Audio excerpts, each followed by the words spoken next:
안녕하세요. 사연에 빠지다의 DJ 민영입니다. 오늘 사연자는 기본 예절은커녕 개념조차 없는 아내에게 제대로 참교육을 해줬다는데요. 과연 어떤 사연인지 들어보겠습니다. 오늘도 두 가지 사연 준비되어 있는데요. 끝까지 들어주실 거죠? 그럼 바로 시작할게요. 구독과 좋아요 잊지 말고 꾹 눌러주세요. 안녕하세요. 저는 30대 남자입니다. 저는 결혼 3년 차예요. 얼마 전 돌이 지난 아들 하나가 있습니다. 왜 어른들이 그러잖아요. 자식 낳아 키워봐야 부모 마음 안다고요. 그런데 저는 자식을 낳아보니 오히려 더 부모님 마음이 이해가 되지를 않습니다. 물론 아직 애가 어려서 모르는 거라고 하시겠지만 저는 진심으로 제 부모님이 이해가 되질 않았어요. 저희 아버지는 평생 자기밖에 모르던 이기적인 분이었고 어머님은 평생 자신의 뼈까지 갈아 넣어 자식들에게 헌신하며 사신 분입니다. 그런 어머니와 아버지가 저는 모두 이해되지 않았습니다. 자식이란 제 분신, 제 전부였습니다. 자식이 태어나자 세상이 다르게 보였어요. 이 세상에서 제가 어른이라는 거, 사회의 일부분이라는 사실을 실감하게 하는 존재였죠. 30년 넘게 살면서 제가 살아가는 의미에 대해 크게 생각해 본 적이 없었는데 아들이 생기고 나서는 내가 이 세상에 왜 존재하는지까지 알겠더라고요. 이 아이를 만나기 위해 내가 그동안 그렇게 외롭고 힘든 시간을 보냈구나. 그런 생각이 들 정도였죠. 제 아들에게 아버지라는 존재는 누구보다 강하고 누구보다 바른 사람이기를 바랬습니다. 그러다 보니 제 인생은 아이가 태어난 이후 180도 달라졌어요. 저는 아들에게 부끄럽지 않은 아버지가 되기 위해 노력했습니다.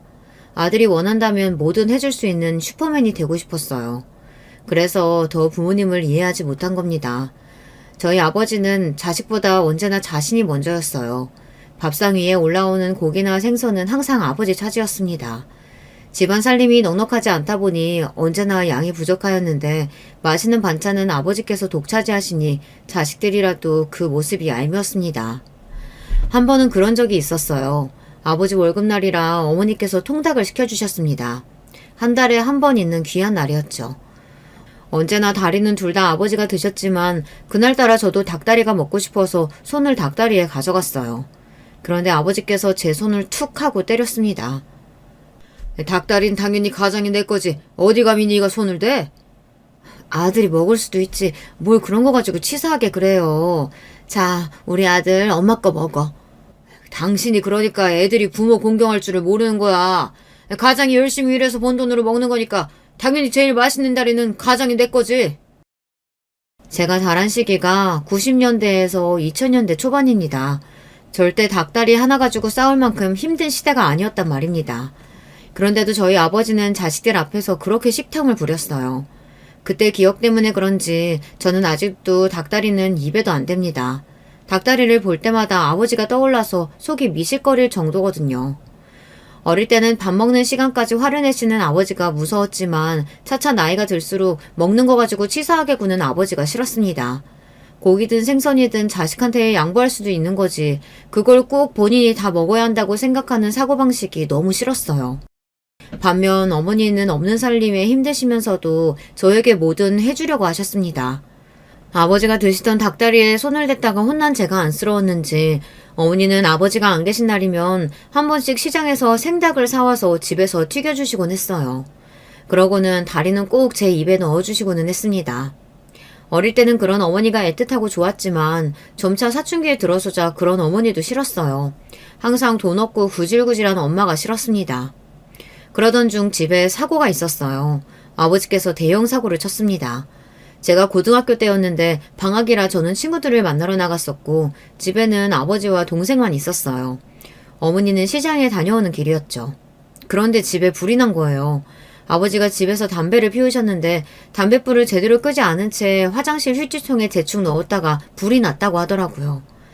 시장에 다녀오시다가 집에 불이 난 모습을 보고 깜짝 놀란 엄마가 바로 119에 연락했어요. 다행히 크게 다친 사람은 없었지만 화장실 바로 옆방에서 자고 있던 동생이 얼굴과 다리에 큰 화상 흉터가 생겼어요. 거기다가 당시에 살던 집이 다세대 주택의 반지하 월세였는데 저희가 살던 집을 포함 옆집과 윗집에도 피해를 줬으니 저희는 보상해야 했습니다. 안 그래도 불나서 갈 데도 없는 와중에 보상까지 하라고 하면 도대체 어쩌라는 거야? 우리나 옆집이나 다 월세인데 수리는 주인 아줌마가 알아서 해야지. 어이씨구, 이 아저씨가 말이면 다 한 줄 아나? 아무리 세입자라도 본인이 불운했으면 아저씨가 보상하는 게 맞죠. 자꾸 이렇게 뻔뻔하게 나오면 손해배상 청구할 거예요? 뭐야? 손해배상 청구? 이 옆에 애가 미쳤나? 이까지 집 좀 있다고 지금 내 앞에서 유세 떠는 거야? 여보, 그만해요. 우리가 잘못한 거 맞잖아. 준우 엄마, 우리가 미안해. 우리도 지금 당장 돈이 없어서 그러는 거니까 애들하고 지낼 곳 구하는 대로 연락할게. 잘못한 아버지는 고개를 바짝 쳐들고 소리를 지르는데 어머니는 자신보다 나이도 어린 집주인에게 허리를 바짝 숙였습니다. 그 모습을 보는데 우라통이 터져서 금방이라도 가슴이 터져버릴 것 같았어요. 이 옆에 내가 연락하긴 뭘 연락해? 나는 한 푼도 못 주니까 그런 줄 알아! 뻔뻔한 아버지는 윗집에 사는 주인 아주머니와 실랑이를 벌였어요. 끝까지 보상을 못하겠다고 버텼지만 아버지 과실이 워낙 확실하다 보니 보상을 피해갈 수 없었죠. 우리 가족은 결국 외할머니 댁에 들어갔습니다. 그나마 있던 월세 보증금을 보상비로 주는 거로 주인 아줌마랑 합의를 했거든요. 그전에도 제 인생이 평범하진 않았지만 본격적으로 꼬이기 시작한 건 그때부터였던 것 같아요. 갑자기 외할머니 댁으로 내려가면서 시골로 전학 가게 됐고 여동생은 얼굴과 다리에 큰 화상 흉터가 생겨서 얘가 집 안에서 나오지 않으려고 했거든요. 어머니는 그런 동생을 위해 수술을 해주겠다고 매일같이 일했습니다. 반면 아버지는 전보다 더 이상해졌어요. 본인 때문에 가족들이 고생한다는 걸 알면서도 자존심에 인정하고 싶지 않았는지 더 삐뚤어졌죠. 아무래도 처가에 얹혀 살고 있다는 게 본인 딴에는 눈치가 보이긴 하는지 매일 아침이면 일하러 나가기는 했어요. 하지만 저녁이 되면 술에 잔뜩 취해 집에 들어왔습니다. 그러고는 술에 취한 척 어머니에게 매일 소리를 지르고 물건을 집어던졌어요. 그럴 때마다 외할아버지가 아버지에게 나가라고 소리도 지르고 욕도 해봤지만 소용없었습니다. 아버지는 다음 날이면 아무 일도 없었다는 듯 뻔뻔하게 행동했거든요. 저는 어머니도 이해가 되지 않았습니다. 아버지라고 부르고 싶지도 않은 인간이랑 헤어지면 그만인데 끝까지 이혼하지 않고 다 참고 사셨으니까요. 외할머니까지도 어머니에게 아버지와 헤어지라고 하는데 말이죠. 결국은 외할아버지가 돌아가시기 전까지 저희 네 식구는 외가에 살았습니다. 외할아버지가 돌아가셨을 때 외삼촌이 본인이 외할아버지 집을 물려받기로 했으니 저희더러 나가라고 해서 어쩔 수 없이 나와야 했어요. 엄마 혼자 계시니까 내가 옆에서 챙길게, 오빠. 보증금 구할 때까지 당분간만 지내게 해줘. 그 와중에도 어머니는 조금 더 살게 해달라고 외삼촌에게 매달렸어요. 너희가 이 집에서 산 지가 몇 년인데 아직도 보증금도 못 모았다는 게 말이 돼? 나도 이렇게까지 야박하게 굴고 싶진 않지만 오빠도 요즘 사업 어려워. 어머니는 내가 모시고 살 테니까 빨리 집부터 알아봐. 저는 별의별 꼴을 다 봤어요. 아버지라는 사람의 바닥과 능력이라고는 없는 남편 때문에 여기저기서 무시당하고 사는 어머니의 초라한 모습까지 다 보면서 내가 아무것도 할 수 없다는 걸 깨달았을 때 굉장한 무력감을 느꼈습니다. 그래도 저는 이런 거지 같은 상황에서 벗어나기 위해 열심히 살았어요. 외가에서 나와 다시 서울로 올라온 가족은 뿔뿔이 흩어져 살았습니다. 저와 동생은 서울 임원에서 학교를 다녔고 아버지는 공사 현장을, 어머니는 식당과 공장을 전전하며 돈을 번다는 명분으로 전국 각지를 돌아다니며 일했어요.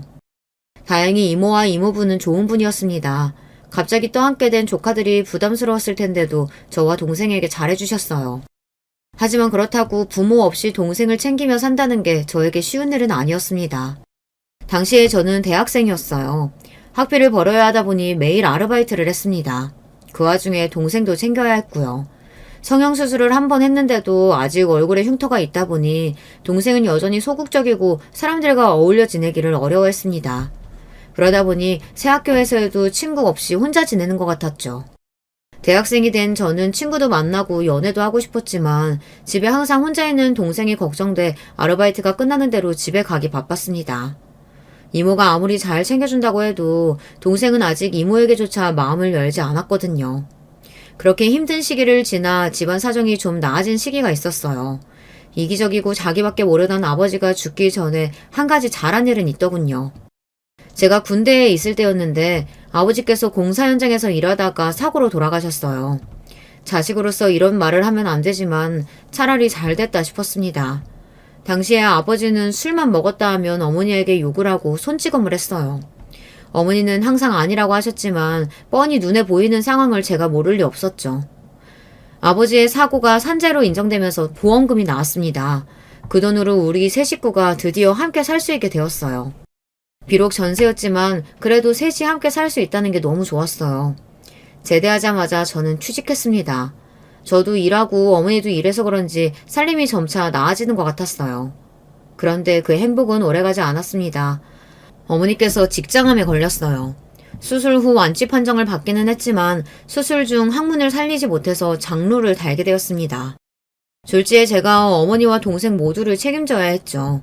어머니는 어떻게든 일을 하겠다고 하셨지만 평생 장루를 달고 살아야 하는 장애가 생긴 어머니를 써줄 곳은 어디에도 없었어요. 더군다나 동생은 여전히 방 안에서 나오지 않을 테니 제가 모든 걸 책임져야 했죠. 그때까지도 저는 결혼 생각이 전혀 없었어요. 세상에 어떤 여자가 저와 결혼하겠나 싶었거든요. 그런데 그때 아내를 만나게 됐습니다. 아내는 굉장히 적극적이었어요. 저와 함께 일했던 동료 친구였는데 동료 SNS를 보고는 제가 본인 이상형이라고 소개해달라고 했다더군요. 살면서 그런 일은 처음이라 저도 신기했습니다. 아내와 저는 소개팅으로 만나 1년 연애하고 결혼했습니다. 연애할 때 아내는 밝고 솔직했어요. 사실 저희 집안 사정을 다 알고 나서 당연히 저에게 실망할 줄 알았는데 아내는 뭐든 괜찮다고 했습니다. 물론 아내는 평범한 집안에서 자란 사람이다 보니 제 상황에 대해 깊게 생각하지 않았던 것 같아요. 단순히 아버지가 안 계시고 어머니 몸이 편찮으신 정도로 생각한 거죠. 막상 결혼하고 보니 현실은 달랐던 겁니다. 제가 결혼하고 나서도 어머니에게 생활비를 드렸어요. 그럴 수밖에 없는 게 어머니께서 암 치료를 하는 동안 돈이 많이 들어가서 집을 월세로 옮겼거든요. 거기다가 동생은 우울증 약까지 복용하고 있어서 직장을 구할 수가 없었어요. 그나마 고등학교 때 배운 디자인 기술로 집에서 간단한 아르바이트 정도 하는 것 같은데 그거로는 어머니와 생활하기 버거웠죠. 그래서 내내 월세는 제가 부담했어요. 그런데 아내는 그걸 가지고 저에게 언성을 높인 적이 있습니다. 도대체 언제까지 어머니 월세 내드릴 거야? 우리도 애 갖고 집도 사야 하는데 한 푼이라도 아껴야지. 아가씨는 일 안 한대? 어머니가 일 못하면 아가씨라도 나가서 돈을 벌어야지. 언제까지 히키코모리처럼 집안에만 있을 거래? 아내 말이 틀렸다고 생각하진 않습니다. 아내 입장에서는 매달 시댁 월세를 내준다는 게 이해가 안 될 수도 있으니까요. 하지만 이 점에 대해 결혼하기 전에 아내에게 양해를 구하기도 했고 그만큼 제가 아내에게 잘하려고 하고 있습니다. 저와 아내는 각자 월급을 받으면 일부를 생활비 통장에 넣고 저축을 해요. 나머지는 본인이 알아서 용돈으로 씁니다. 제가 어머니 댁 월세를 내드리고 있으니 그만큼 제가 생활비를 더 내기로 결혼 전에 이야기했어요. 그런데 결혼 이후 아내는 툭하면 제가 시어머니 댁 월세를 내는 거에 대해 꼬투리를 잡았습니다. 내가 이런 말까지 안 하려고 했는데 자기가 자꾸만 월세 가지고 이야기하니까 해야겠다. 자기가 매달 나한테 사달라고 하는 옷이나 물건이 어머니 월세보다 더 나가. 내가 얼마나 힘들면 나가서 아르바이트까지 하겠어. 제가 부모님이 항상 돈 가지고 싸우시는 모습을 보면서 자랐기에 저는 절대 돈 가지고 아내와 싸우고 싶지 않았어요. 그래서 항상 아내와 상의해서 결정하고 아내가 필요하다고 하면 뭐든 사줬습니다. 그러다 보니 제 월급만 가지고는 부족해서 토요일마다 친구가 운영하는 가게에 나가 일을 도와주고 아르바이트비를 받았어요.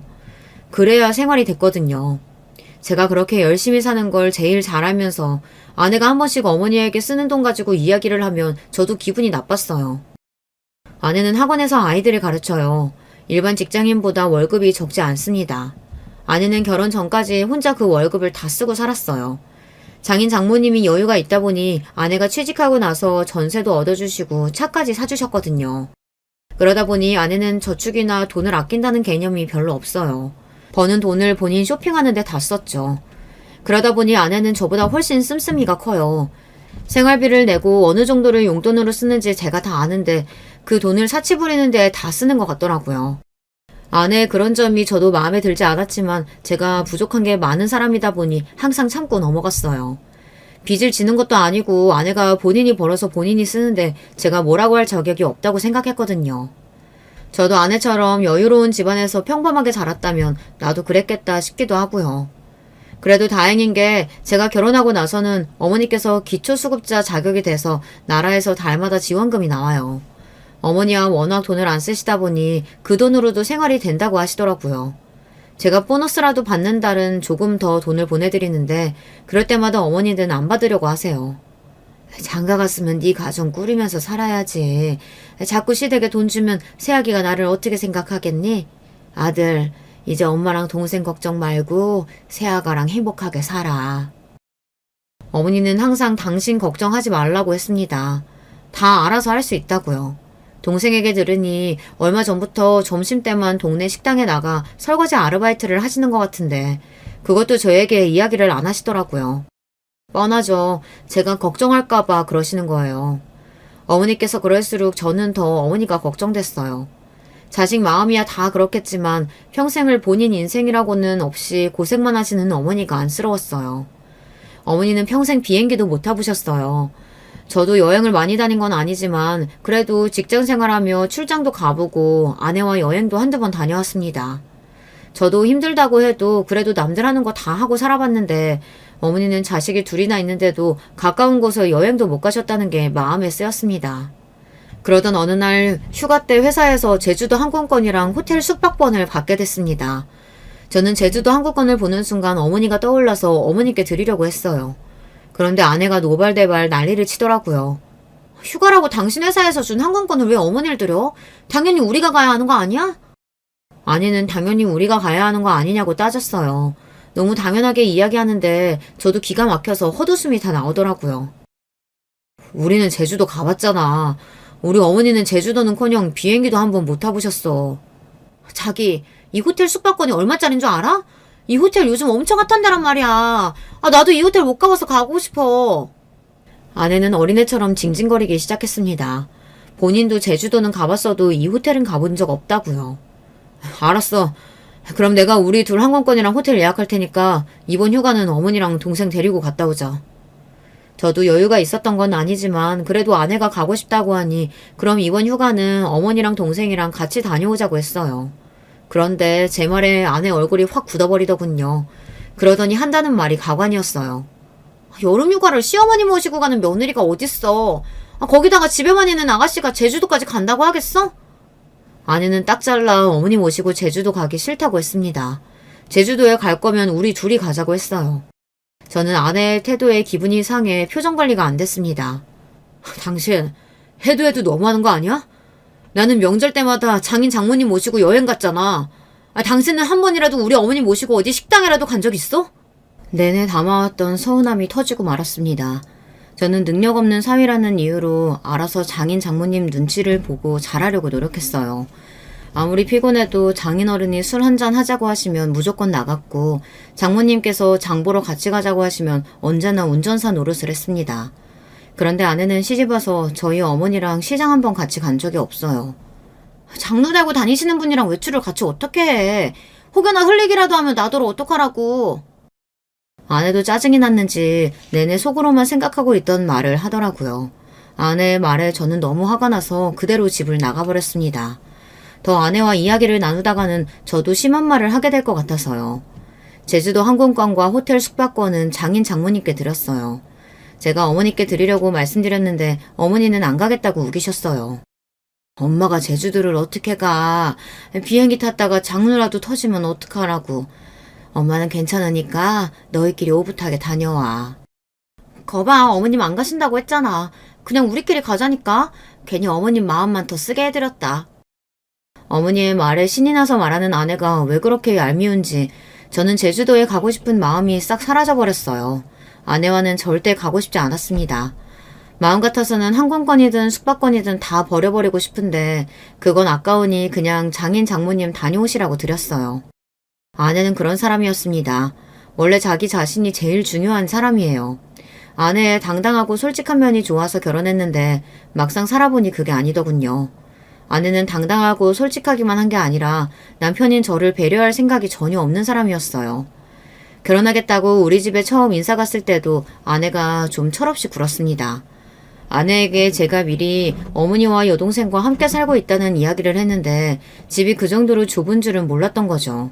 아내는 제 방을 보더니 이렇게 작은 방에서 어떻게 살았냐고 하더라고요. 그리고 어머니께서 장루를 하고 있다는 이야기도 했었는데 아내는 장루가 뭔지 제대로 몰랐던 것 같아요. 드라마나 영화에서 본 게 전부였던 거죠. 장루를 하고 있으면 아무리 자주 가라도 샤워를 해도 특유의 냄새가 있어요. 저는 어느 정도 익숙해져서 퇴근하고 집에 들어가도 몰랐는데 아내는 처음 맡아보는 냄새다 보니 그게 역했나 봐요. 우리 집에 들어서자마자 아내는 미간을 구기고는 코를 세게 막았어요. 이게 무슨 냄새지? 1층이라 하수구 냄새가 나는 건가? 아내는 아무것도 모르고 한 말이겠지만 어머니는 순간 당황해서 얼굴이 새빨개졌어요. 아이고, 금방 갈았는데 아무래도 처음 보는 사람은 냄새가 역할 수도 있겠다. 잠깐만 장로 주머니라도 차고 올게. 어머니는 아내의 반응에 당황해서 도망가듯 방으로 들어갔어요. 장로를 감싸는 주머니 같은 게 있는데 그거라도 하면 냄새가 덜 날 거라고 생각하신 것 같았죠. 어머니의 반응에 저도 모르게 기분이 상했습니다. 아무리 몰라도 30이 넘은 나이에 그 정도 배려는 할 수 있는 거 아닌가 해서요. 내가 미리 말했잖아. 우리 어머니 장로하고 계신다고. 그걸 알면서 꼭 티를 내야겠어? 저도 모르게 말이 좀 예민하게 나갔습니다. 아내도 자신도 모르게 나온 반응이었을 텐데 당시에 저는 아내가 배려심이 부족하다고 생각했어요. 알긴 알았는데 이런 냄새가 나는 줄은 몰랐지. 사람 무한하게 왜 그래? 자기는 뭐 처음부터 아무렇지 않았어? 아이고 됐어. 이제 식구 될 사이인데 그런 거 가지고 뭘 뭐라고 해. 내가 맛있는 거 많이 해놨으니까 다 먹고 가요. 어머니는 장가라고는 안 간다고 노래를 부르던 제가 결혼하겠다고 여자를 데려왔으니 마냥 좋으신 것 같았어요. 사실 저는 그때까지도 결혼을 고민하기는 했습니다. 아내와의 결혼이 고민이 된다기보다 결혼 자체에 대한 고민이 많았어요. 이 상황이 평범치 않다 보니 아내와 같이 평범한 사람과 살다 보면 부딪히는 일이 분명히 생길 텐데 그럴 때마다 제가 현명하게 해결하며 살아갈 수 있을까 고민이 됐거든요. 그러던 제가 아들을 낳고 나서야 결혼하기 잘했다는 생각이 들 겁니다. 아들이 태어나던 날 얼마나 울었는지 몰라요. 눈이며 코며 자그마한 발가락까지 신기하게도 저를 쏙 빼다 닮았더라고요. 그 모습을 가만히 보고 있는데 밤새도록 보고 있어도 질릴 것 같지 않았어요. 아내가 태어나기 전 사실 저는 너무 고민이 많았어요. 가장이 된다는 게 부담이 되기도 했지만 가장 큰 고민은 아내였습니다. 아내의 임신 사실을 알게 된 게 결혼하고 1년이 막 지난 시점이었는데 그때 사실 저는 아내와 헤어져야 하나 진지하게 고민하던 때였어요. 결혼 전에는 몰랐는데 막상 아내와 살다 보니 아내는 제가 생각했던 배우자와는 거리가 멀더라고요. 심각하게 이혼을 고려하고 있던 시점에 아이가 생긴 거예요. 뭐야? 당신 설마 내가 임신한 게 하나도 안 기쁜 거야? 표정이 왜 그래? 눈치 빠른 아내가 제 표정을 보고는 곧바로 기쁘지 않느냐고 따졌어요. 저는 순간 당황해서 그런 거 아니라고 너무 놀라서 그런 거라고 대충 둘러댔지만 아내의 말이 꼭 틀린 건 아니었습니다. 아들에게 너무도 미안한 이야기지만 당시에는 임신 사실이 달갑지만은 않았거든요. 마치 제 발목을 잡는 것 같아서요. 당신 성격에 뭐 자리에서 벌떡벌떡 뛰며 좋아할 거라고까지 생각한 건 아니지만 지금 반응은 너무 실망이다. 어쩜 그렇게 무표정할 수가 있어? 아니야, 너무 좋지. 엄마랑 장인 장모님도 너무 좋아하시겠다. 연락드렸어? 아직. 자기한테 먼저 이야기하고 연락드리려고 했지. 근데 자기 나 임신 선물 뭐 해줄 거야? 나래는 샤넬백 받았다고 하고 수진이는 하와이 갔다 왔다고 하던데. 아내는 눈을 반짝이며 저만 바라보고 있었습니다. 저는 아내가 저를 향해 그런 눈빛을 보낼 때마다 부담스러웠어요. 얼마 전에 결혼기념일 때 가방 사고 싶다고 해서 백화점에서 사줬잖아. 그리고 아직 임신 초기인데 위험하게 여행을 어떻게 가. 당분간은 조심해야지. 결혼기념일은 결혼기념일이고 임신은 임신이지. 그리고 그날 내가 샤넬 사달라고 했더니 자기가 너무 비싸다고 고작 100만 원짜리 사줬잖아. 아내는 어떻게든 샤넬백이라도 얻어내겠다는 듯 조르기 시작했습니다. 여행은 어차피 시간도 안 되니 가방이라도 사달라고 했어요. 저럴 때 보면 우리가 결혼한 게 맞나 싶어요. 결혼은 연애랑 다르잖아요. 연애할 때야 서로 모든 걸 다 알 수는 없으니 당연히 상대방 생각을 못 할 수도 있지만 부부는 가족인데 상황이 다르잖아요. 서로 경제적인 상황을 다 공유하고 있는 상황에서 우리 집 상황을 뻔히 다 알면서 샤넬이니 하와이니 하는 소리를 저렇게 쉽게 할 수 있는지 모르겠어요. 말이 나와서 말인데 당신 친구들하고 자꾸 비교하는 거 나 너무 힘들어. 당신도 우리 상황 뻔히 다 알잖아. 우리 둘이 열심히 벌어도 내년에 전세금 올려주기도 빠듯한 거. 그 와중에 결혼기념일이라고 내가 무리한 거 다 알면서 꼭 말을 그렇게 해야겠어? 아내가 오랫동안 강남에서 학원 강사 일을 했어요. 그래서 그런지 눈이 좀 높습니다. 더군다나 같이 근무했던 선생님들은 다들 능력 있는 남자나 잘 사는 집안 남자를 만나 결혼했대요. 반면 저는 집안도 그저 그렇고 직업도 일반 회사원이라 내세울 만한 게 없었습니다. 그런 거 뻔히 다 알고 저랑 결혼했으면서 툭하면 자기 친구들을 들먹이며 똑같이 해달라고 하니 답답해 미칠 노릇이었어요. 바로 얼마 전에 결혼기념일에도 하도 닥달해서 카드 할부로 가방을 사준 건데 그거로도 만족을 못하고 임신을 빌미로 또 명품 가방 이야기를 하니 저도 모르게 욱하더군요. 또 시작이다. 그까짓 가방 얼마나 한다고 쪼잔하게 그래. 내가 뭐 나만 좋자고 이러는 거야? 나중에 우리 아기 태어나면 너 임신했을 때 아빠가 사준 가방이다 하고 보여주고 싶어서 그런 거지. 내가 괜히 이래? 여러분은 아내가 하는 말이 이해가 되시나요? 저는 다시 생각해도 아내 말이 이해가 되지 않아요. 아이가 생긴 거야 당연히 축하할 일이죠. 하지만 임신한 걸 기념하겠다고 몇백만 원짜리 가방을 사야 한다는 건 도대체 무슨 개소리인지 모르겠습니다. 가방 이야기는 그만해. 앞으로 아이 태어나면 돈 들어갈 일도 더 많으니까 지금부터라도 저렇게 해야지. 앞으로는 당신도 돈 허투루 쓰지 말고 아껴 써. 그날은 저도 지쳐서 단호하게 말했어요. 아내가 말도 안 되는 일로 억지를 부리는데 저도 이미 지쳐있는 상태였거든요. 그런데 얼마 뒤 생각지도 못한 일이 벌어졌어요. 아내가 집을 나가버렸습니다. 주말 내내 전화도 안 받고 집에도 안 들어왔어요. 저는 걱정돼서 실종신고라도 해야 하나 하고 있었는데 장인어른에게 연락이 왔더라고요. 이서방, 수영이 우리 집에 와 있네.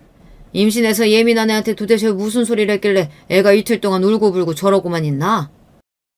아내는 말도 안 하고 처가에 있었어요. 언제나 저에게 너그러우셨던 장인어른께서 아내의 이야기만 듣고 화가 나는지 전화를 하셨더라고요. 저는 속상한 마음에 장인어른에게 며칠 전 아내와 있었던 일에 대해 그대로 이야기했어요. 저도 아내와 잘 지내고 싶지만 한 번씩 아내가 제 상황은 고려하지 않고 철없이 구는 게 힘들 때가 있다고요. 아휴, 이게 다 내 잘못이지 뭐. 하나밖에 없는 딸이라고 내가 너무 오냐오냐 귀하게 키웠더니 애가 자기밖에 몰라. 내가 미안하네, 이서방. 그래도 임신한 애를 언제까지 저렇게 있게 둘 순 없으니까 자네가 좀 와서 데려가게. 내가 정신 차리게 이야기 해놓을 테니까. 장인어른은 그래도 저를 많이 이해해 주셨어요. 아내를 워낙 귀하게 키우셨으면서도 아내가 도가 지나치게 굴면 항상 엄하게 혼내셨습니다. 저와 아내가 한 번씩 싸우고 아내가 친정에 가서 하소연을 하면 장인어른은 그래도 제 편을 들어주셨어요. 철없는 아내랑 사느라 고생 많다고요. 그날도 아내의 행동만 보면 처가에 데리러 가고 싶지 않았지만 장인어른의 이야기를 듣고 보니 제가 아내를 데리러 가는 게 맞는 것 같아 바로 처가로 갔습니다. 자네는 애가 아무리 철이 없어도 그렇지 임신한 애한테 그렇게 소리 지르면 어떡해. 그깟 가방이 뭐라고 그냥 좀 사준다고 하면 되지. 이서방이 가방 사주기 싫어서 그랬겠어? 이서방 말이 맞아. 앞으로 애 태어날 텐데 지금까지 쓰던 대로 펑펑 쓰면 안 되지. 장모님, 장인어른 신경 쓰게 해드려서 죄송해요. 제가 아직 많이 부족합니다. 앞으로 아기도 태어날 텐데 저도 좀 더 어른스럽게 행동하겠습니다. 저와 아내 사이가 어떻든 어른들까지 신경 쓰게 해드렸으니 저는 죄송해서 장인 장모님께 죄송하다고 사과드렸어요. 그리고 집에 오는 길에 아내에게도 사과했습니다. 제가 너무 예민하게 굴었다고요. 저라고 왜 아내에게 할 말이 많지 않겠습니까? 하지만 아이까지 생긴 마당에 앞으로 아내와 더 맞춰나가야 할 게 많을 텐데 이 정도 일로 싸우면 안 되잖아요. 이제 아이 아빠가 될 테니 조금 더 너그러운 마음을 갖자 싶었죠. 하지만 마음을 먹는다고 해서 쉬운 일은 아니더군요. 아들이 태어나자 아내와 싸울 일이 더 많아졌어요. 한 번은 이런 적이 있었습니다. 아내가 출산이 임박해와서 육아휴직을 하고 1년 동안 육아를 했어요. 아내가 육아휴직을 하는 동안 아내와 저는 셀 수도 없이 많이 싸웠습니다. 아내는 제가 없는 동안 하루 종일 혼자 아이를 보다 보니 많이 지쳤어요. 그래서 저는 아내의 비위를 맞추기 위해 많이 노력했습니다. 아침에 출근할 때는 혹여나 아내와 아이가 깨기라도 할까봐 화장실 불도 못 켜고 최대한 조용히 씻고 출근 준비는 거실에서 다 했습니다. 그리고 퇴근하고 집에 돌아올 때도 항상 저녁거리와 다음날 아내가 먹을 음식을 사서 퇴근했어요. 아내가 아기 보면서 도저히 밥까지는 할 수 없다고 했거든요. 오늘도 애 재우다 팔 떨어져 나가는 줄 알았어. 도대체 애는 왜 가만히 누워서 자질 않나 몰라. 지겨워. 하루 종일 고생했어. 지금부터 내가 볼 테니까 당신 밥부터 먹어. 아내는 제 얼굴만 보면 기다렸다는 듯 울분을 토해냈습니다. 저는 퇴근하자마자 씻지도 못하고 아내 옆에 앉아 애를 보며 그 하소연을 다 들어줘야 했어요. 이 정도는 저도 이해할 수 있습니다. 워낙 밝고 친구도 많은 사람이 외출도 못하고 매일 아이하고만 있으니 스트레스가 얼마나 심하겠어요. 아내를 챙길 수 있는 사람은 저밖에 없으니 제가 더 열심히 해야겠다 싶었죠. 그러던 어느 날이었습니다. 아내가 결국은 힘들었는지 장인어른에게 이야기해서 집에 보모를 불렀습니다. 제 월급으로는 감당이 안 되니 장인어른께서 불러주신 거죠. 저도 속으로는 보모까지 부를 일인가 라고 생각했지만 저는 아내에게 일절 이야기하지 않았습니다. 아내가 너무 힘들어서 육아 우울증이 올 지경이라고 하는데 제가 괜한 소리를 했다가 또 무슨 욕을 얻어먹으려고 그런 강큰 이야기를 하겠어요. 그런데 문제는 아내가 보모분이 오자마자 육아에서는 아예 손을 뗐다는 겁니다. 처음엔 저도 몰랐는데 자꾸만 보모분이 아이에게 무슨 일이 있을 때마다 회사에 있는 저에게 전화를 하더라고요. 애가 열이 있어서 병원에 간다거나 아기 이유식이 떨어졌다거나 하는 그런 이야기를 자꾸 저에게 전화하시더라고요. 아내가 집에 있을 텐데 말이죠. 그런데 알고 보니 아내는 집에 있는 게 아니었습니다. 매일 보모에게 아이를 맡기고 본인은 나가서 친구들을 만나 쇼핑을 하다가 오는 거예요. 보모가 전화하면 받지도 않고 말이죠. 저는 참다 한 번은 화가 나서 아이에게 이야기했습니다. 아무리 보모가 있어도 기본적인 건 챙겨야지. 애 감기 걸려서 기침하는데 저녁에 약도 안 먹이면 어떡해. 이모님이 아침에 와서 밤에 왜 약 안 먹었냐고 나한테 잔소리 하시더라. 그런 일이 한두 번이 아니었어요. 아들 이유식이나 기저귀 등 생필품은 우리가 다 알아서 사둬야 하는데 아내가 준비를 안 해둬서 부모님에게 연락이 온 게 한두 번이 아니에요. 그 이모님 말이 너무 많아. 남이 사 애 약을 먹이든 말든 자기가 왜 간섭이야? 까먹을 수도 있지.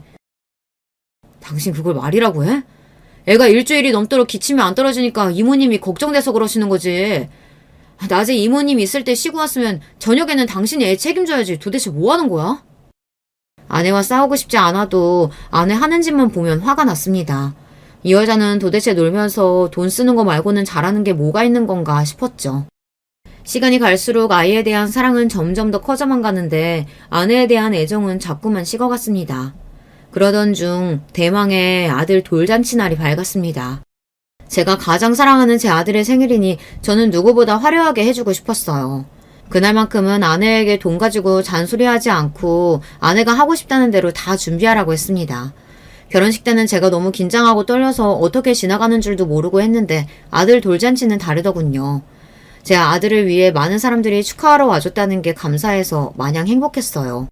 그리고 오랜만에 어머니와 여동생이 예쁘게 차려입고 돌잔치에 참석했습니다. 웬만해서 외출하지 않는 동생이 제 아들을 위해 와줬다는 게 고마웠어요.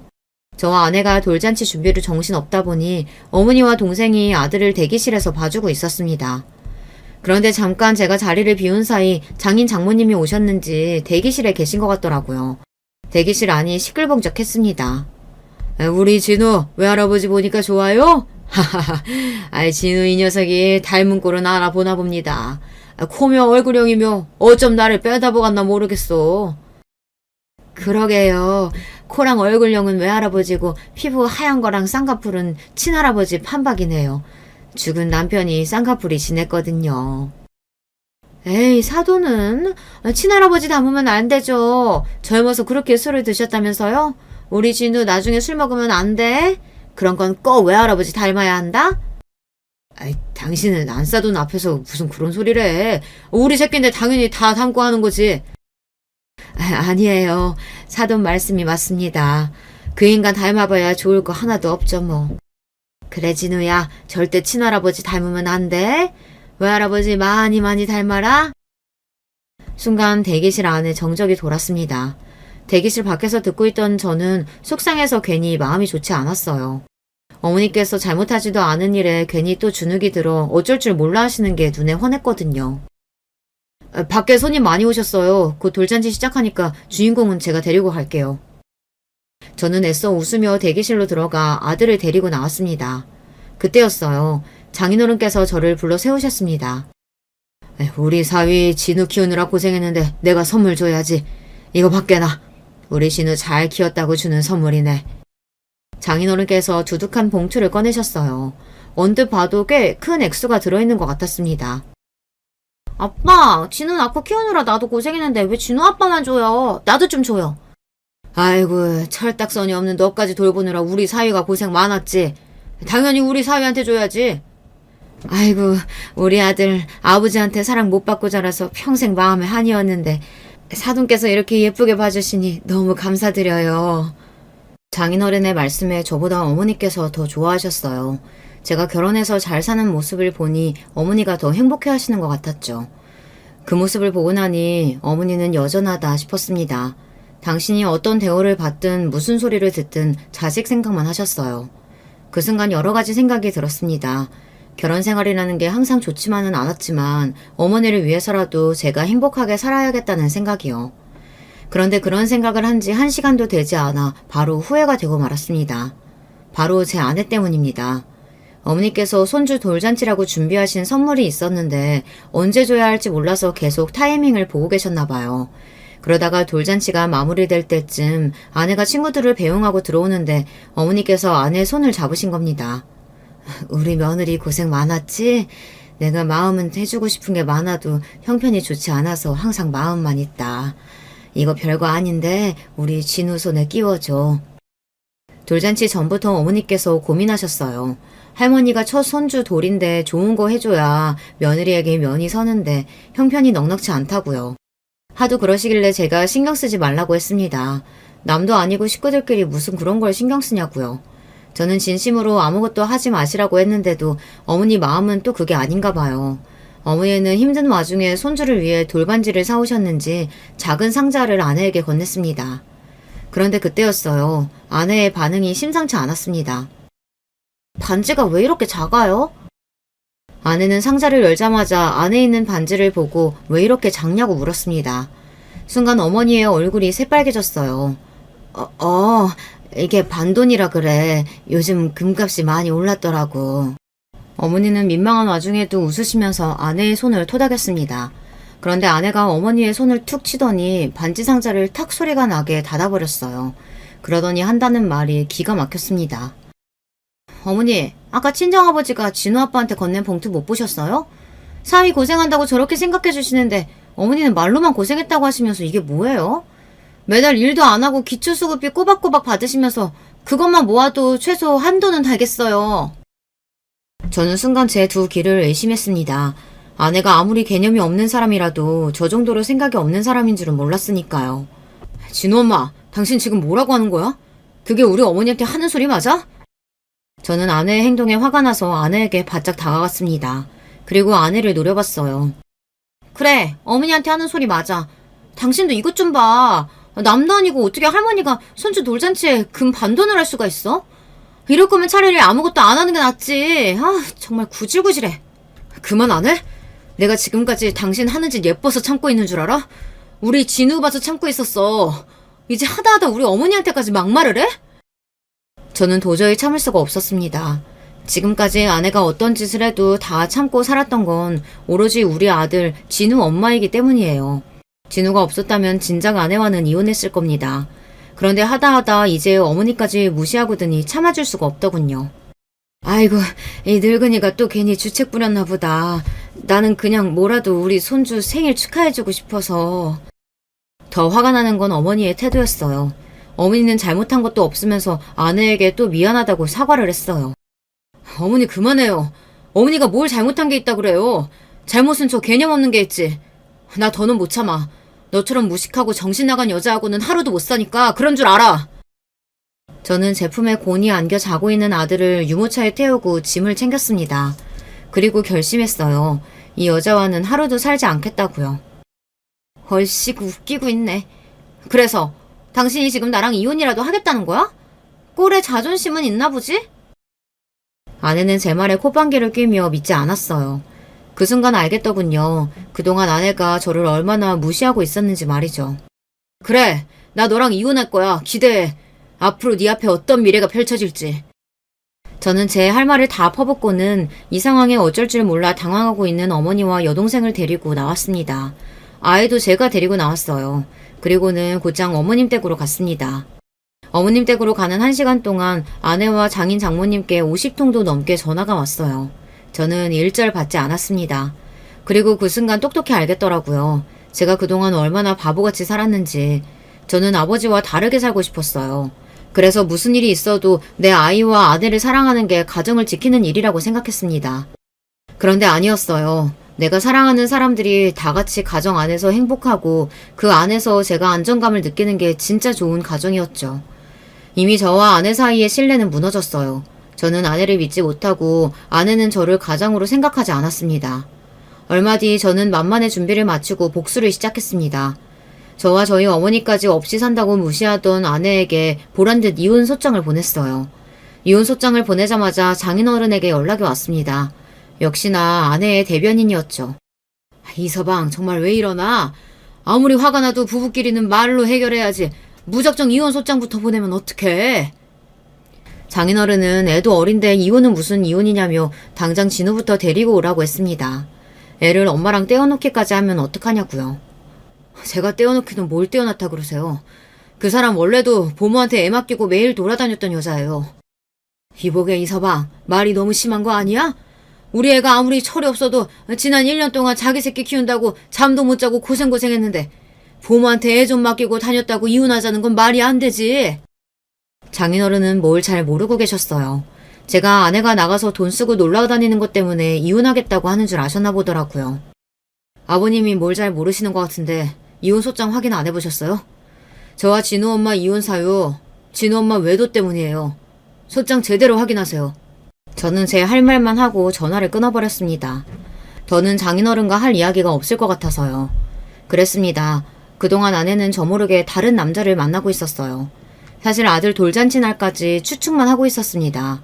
보모가 오고 나서 몇 달 동안 아내가 매일같이 드나들던 요가 학원이 있었어요. 저도 처음엔 아내가 요가를 하러 다니나 보다 했는데 돌잔치 날 요가 학원 원장이라는 사람이 왔는데 글쎄 남자더라고요.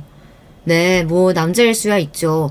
그런데 아내와 그 남자 원장 사이에 주고받는 눈빛이 아무래도 수상했습니다. 여자만 예민한 촉이 있는 게 아니에요. 남자도 느낌이라는 게 있습니다. 돌잔치 날 아내가 어머니에게 막말을 퍼붓고 제가 어머니 댁으로 오고 나서 곧장 아내의 뒤를 캤어요. 그런데 며칠 알아보지도 않았는데 바로 알겠더군요. 아내는 저와 아들까지 집을 나갔으니 아주 홀가분하게 데이트를 하고 다녔어요. 영화관, 식당, 모텔 하루 종일 붙어 다니더군요.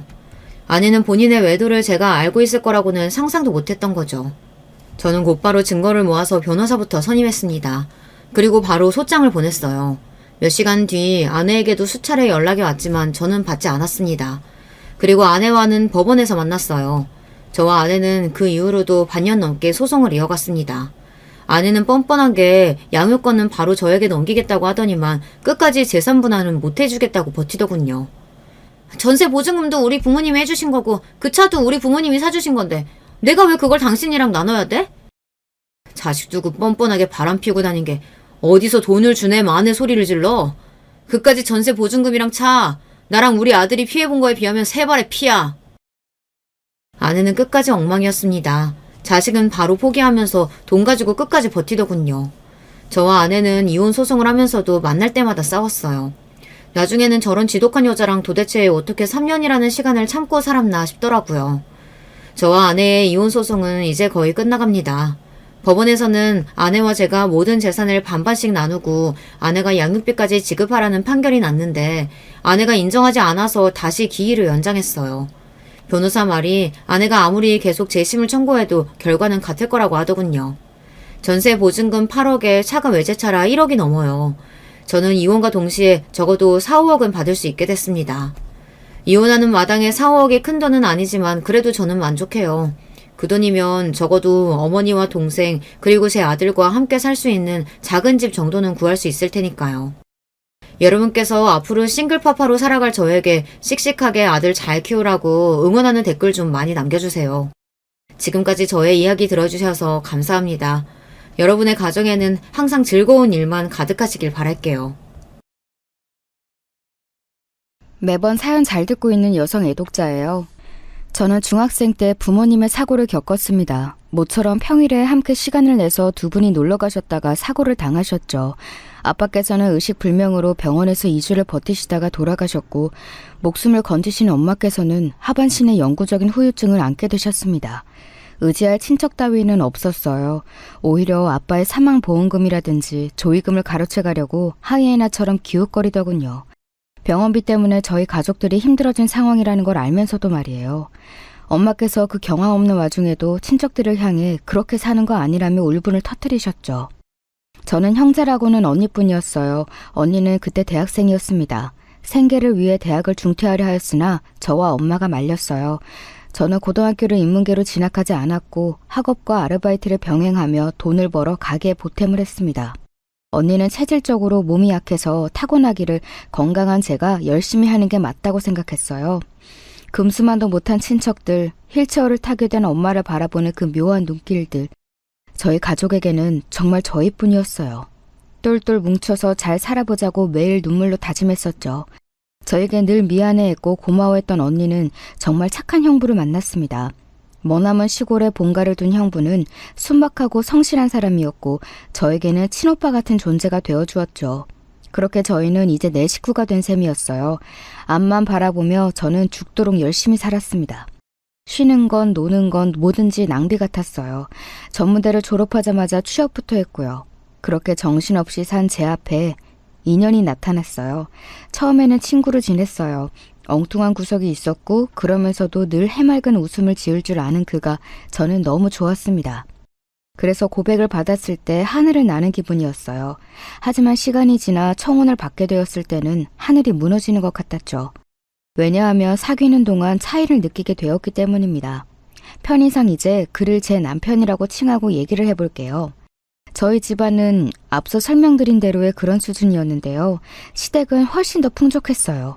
시아버지께서 우선 탄탄한 중견기업의 임원으로 계셨는데 워낙 유복한 집안에서 자라오신 분이었고요. 그래서 시어머니께서는 전업주부로만 오래 살아오셨다고 했습니다. 남편의 누나인 시누이는 이미 시집을 간 뒤였는데 엄청난 부잣집 자제하고 결혼을 했어요. 그런데 제가 어떻게 상대가 되겠나요? 말이 안 되는 일이었건만 놀랍게도 시아버지께서는 저희를 허락해 주셨습니다. 우리 딸을 너무 조건만 보고 결혼시켰던 것 같아서 내가 속마음을 고백해보자면 나는 그걸 두고 후회한 적이 있었어.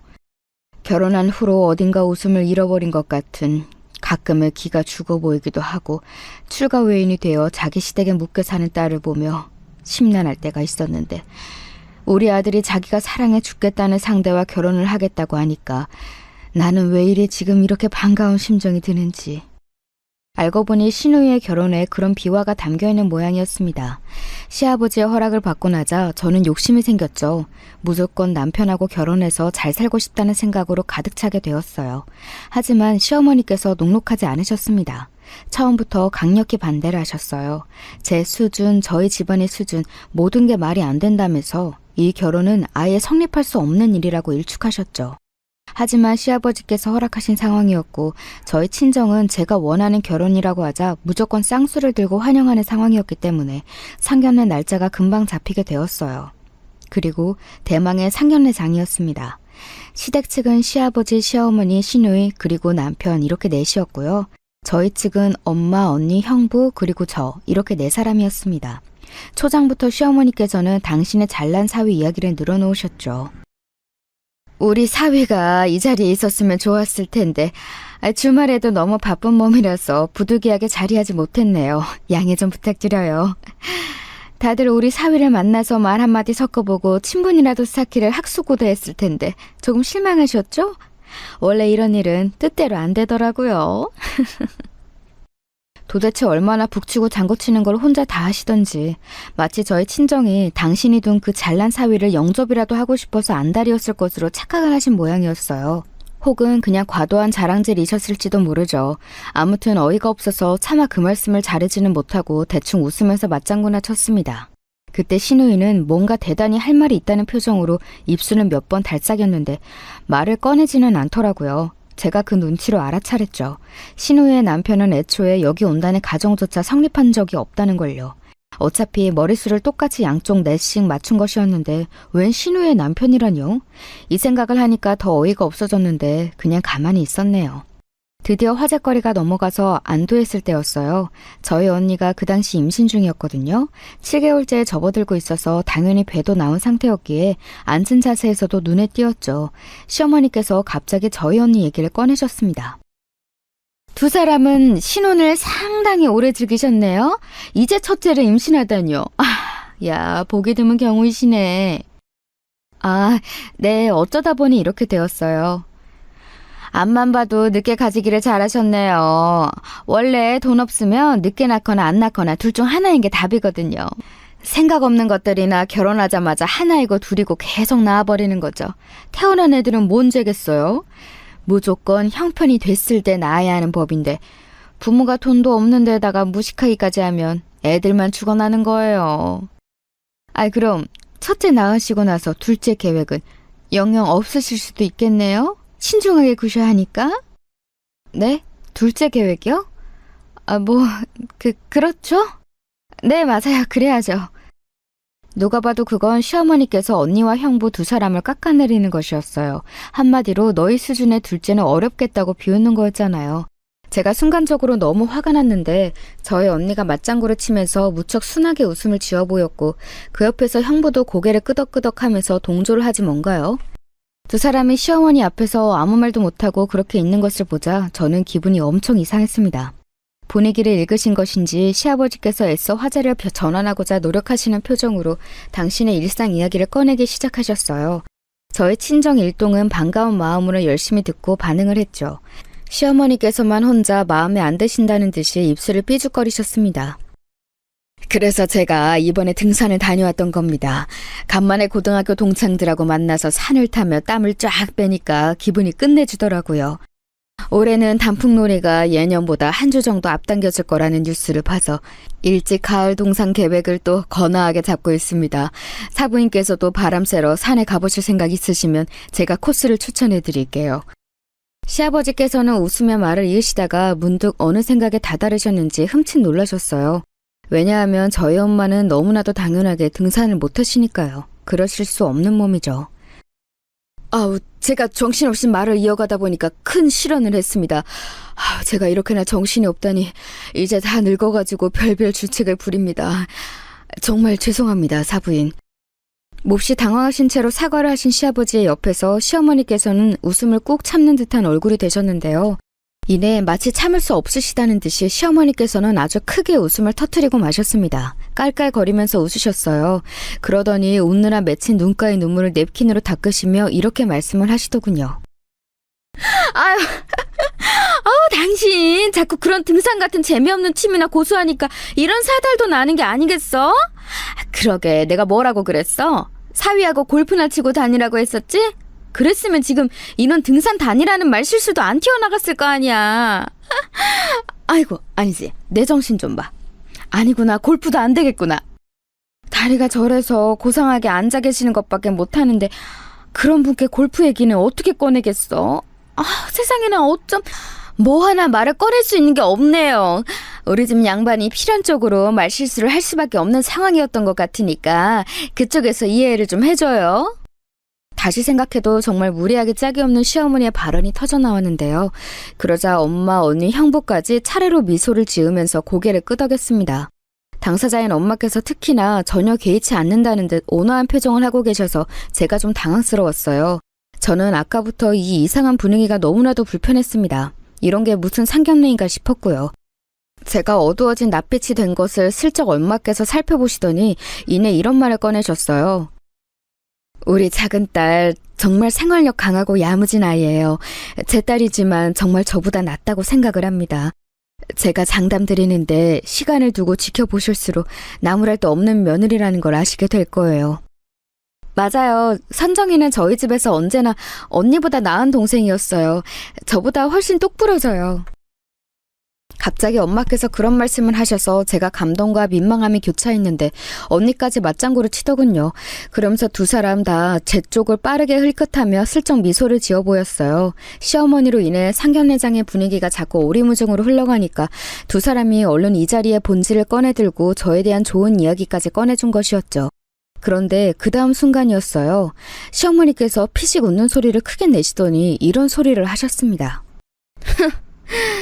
딸 2명 중에서 하나라도 목표를 달성하였으니 성공하셨네요.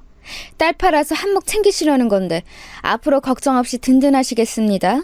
행복하시겠어요. 저는 그 순간 제 몸에 피가 차갑게 식는 느낌이 들었어요.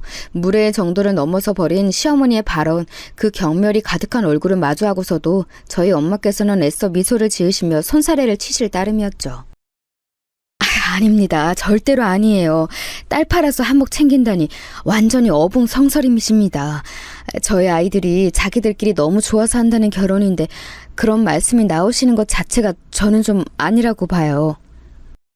참나, 고상한 척 하실 것 없어요. 전공이 딱 찔렸다는 그 표정까지 숨겨지지는 않으니까요.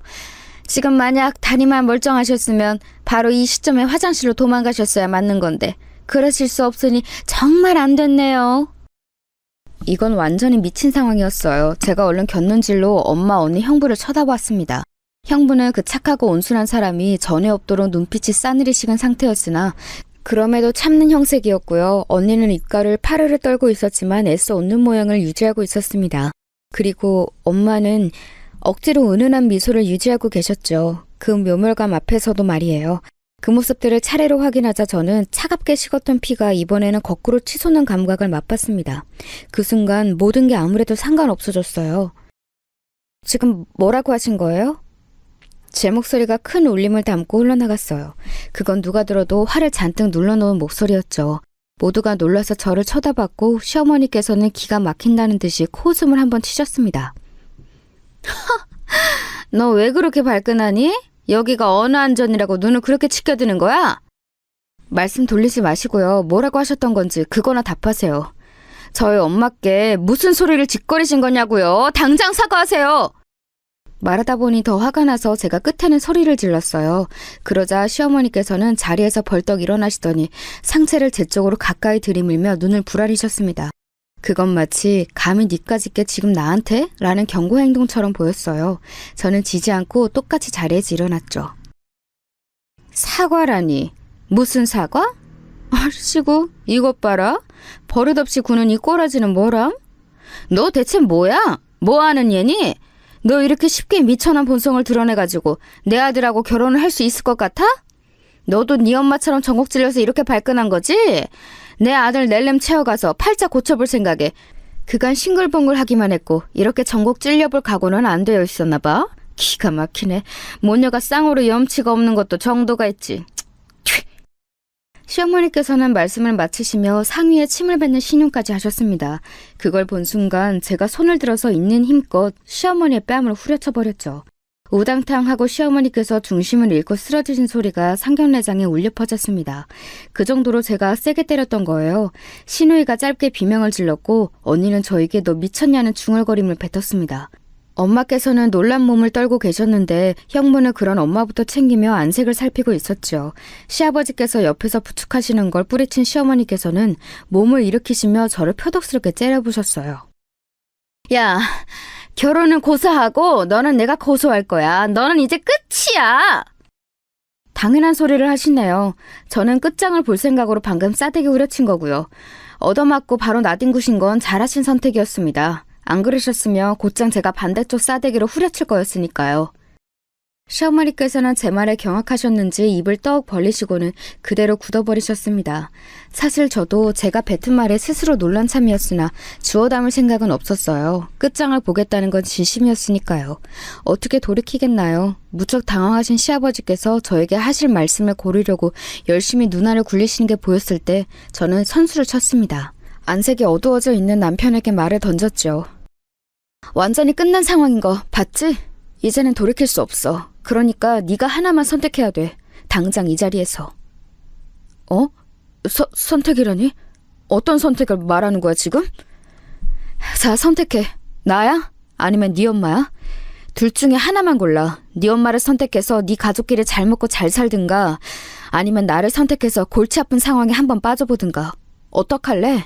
어떤 쪽이든 지금 끝을 보자. 도대체 그때 제가 무슨 정신으로 그랬는지는 모르겠네요. 분노인지 모를 감정으로 몸까지 바들바들 떨면서도 저는 차갑게 말했습니다. 그러자 시어머니께서는 기가 차단 웃음을 지으셨고 그러시면서도 이내 기대감 어린 눈빛을 당신의 아들에게 보내셨습니다. 준영아, 차라리 잘 됐다. 저 미치고 정신 나간 것이 알아서 자멸을 해주는구나. 지금 이 자리에서 저것한테 빨리 끝을 통보해버려. 완전히 끝내고 그냥 똥 밟았다고 생각한 뒤 앞으로 잘 살면 돼. 엄마가 100배, 1000배, 10,000배는 더 집안 좋고 예쁜 여자 소개시켜줄게. 네? 엄마, 어떻게 똥 밟았다고 생각하고는 말 수 있겠어요? 그렇게 생각하고 넘기기에는 제가 저 여자를 너무나도 사랑하는데요? 뭐라고? 네가 설마 이 상황에서 네가 이 엄마를 저버리고 저것의 편을 들려는 거야? 준영아, 우리 아들 너 이러지 마. 잘 생각하고 행동해야 돼. 너 지금 이 엄마가 숨 넘어가는 걸 보고 싶어서 이러니? 시어머니께서는 당장이라도 숨이 꼴깍 넘어가시겠다는 표정으로 가슴에 손을 대시며 한숨을 쉬셨어요. 설마 하시는 눈빛을 하고 계셨지만 남편이 다음 순간 제 쪽을 슬쩍 바라보더니 이렇게 대답을 하며 그 간절한 눈빛을 배반하였습니다. 엄마, 죄송한데 저 그냥 이 사람하고 결혼해서 잘 살게요. 비록 엄마와 함께 하지는 못하겠지만 제가 행복하게 잘 살면 그게 효도가 되겠죠? 네가 어떻게 지금 이 엄마가 아니라 저걸 선택할 수가 있어? 네가 방금 그 꼴을 보고도 그 입에서 그딴 소리가 나와? 어떻게 네 엄마를 때린 여자하고 결혼을 하겠다고 할 수 있느냐 이 말이야. 그래놓고 효도를 운운해? 세상에나 준영아. 아들, 너 이러는 거 아니다. 시어머니께서는 거친 호흡을 연달아 뱉으시더니 아예 뒤로 휙 넘어가 버리셨습니다. 시누이가 바로 뒤를 받쳐줘서 망정이었죠. 안 그랬다면 의자 같은데 머리를 잘못 박으실 수도 있었어요. 뒤로 넘어가신 시어머니께서 눈을 반쯤 까 뒤집으시는 걸 보고 시아버지께서 다급히 구급차를 부르셨습니다. 남편과 시어머니의 짧은 대치를 멍하게 보고 있었던 저는 그제야 정신이 들었던 것 같아요. 상견례장은 물론이고 거기 식당 자체가 어수선해졌습니다. 그곳을 나올 수밖에 없었죠. 엄마께서는 걱정스럽게 저에게 물어오셨어요. 선정아, 너 이래도 되는 거야? 너 왜 그랬어? 어? 저러다 잘못되시면 그땐 어떡하면 좋니? 아까 구급차 타실 때 의식 있으신 거 내가 다 봤어. 아마 별일 없을 거야. 그런데 엄마야말로 아까 왜 그랬어? 엄마뿐만이 아니야. 언니, 형부, 셋 다. 계속 별다른 대꾸도 못하고 그 온갖 무례한 언사를 듣고만 있고 실실 웃기나 하고. 제 말에 언니가 다가오더니 저의 어깨를 어루만져주며 설명을 하더군요. 세 사람 다 제 결혼을 위해 무작정 참았다는 거예요. 제 결혼, 즉 제 행복이 우선이라고들 생각을 해서 모욕을 눌러 참으면서 계속 바보처럼 웃고 있었다는 겁니다. 저희 집안이 많이 기우는 결혼이었으니만큼 무작정 저를 위해 참으며 인내하기로 다들 작정하고 상견례장에 나온 것이었어요. 그 속내를 듣고 저는 정말 속상했습니다. 다들 왜 내 마음을 이렇게 몰라줘? 나는 우리 가족이 행복한 거 바로 그걸로 행복한 사람인데 이런 내 마음도 모르고 왜 그 상황에서 참고만 있었던 거야. 내가 분명히 말해두는데 나는 우리 가족이 최우선이야. 시어머니의 빈정거림 앞에서도 눈물 따위는 나오지 않았었는데 아이러니하게도 이런 순간에 눈물이 나올 것 같더라고요. 꾹 참으면서 제가 말을 했을 때였어요. 제 뒤편에서 조심스러운 목소리가 들려왔습니다. 그 가족의 범위에 나도 끼워주는 거 맞지? 자기야, 왜 여기에 있어? 아까 병원에 같이 간 거 아니었어? 나도 그러려고 했는데 우리 누나가 나보고 그냥 남으라고 그러더라. 엄마하고 아빠는 본인이 알아서 잘할 테니까 나는 남아서 수습이나 잘하라고 그랬어. 우리 누나가 웬일이래? 솔직히 남매끼리 전혀 친하지도 않고 사춘기 이후로는 어색한 사이였을 뿐인데 이런 때에 와서 누나가 도움이 다 되어줄 줄은 몰랐네. 만약에 병원으로 같이 갔으면 나는 아마 엄마로부터 별 우는 소리 다 들었을 거야. 내 마음 약해지게 만들려고 엄마가 아마 갖은 수를 다 쓰셨을 테니까. 그러면서 남편은 남은 저희끼리 밥을 먹자고 제안해 왔어요. 엄마는 놀란 심정이 전혀 진정이 안 됐다면서 밥이 넘어갈 상태가 아니라고 하셨죠. 임신한 언니를 향해 은근히 동조를 요구하셨지만 의외로 언니 또한 밥 먹으러 가자며 남편의 손을 들어주었습니다. 형부도 불편한 상견례장에서 거의 음식을 먹지 못했었기 때문에 결국 저희들은 다른 식당에 가서 제대로 된 저녁 식사를 하게 되었어요.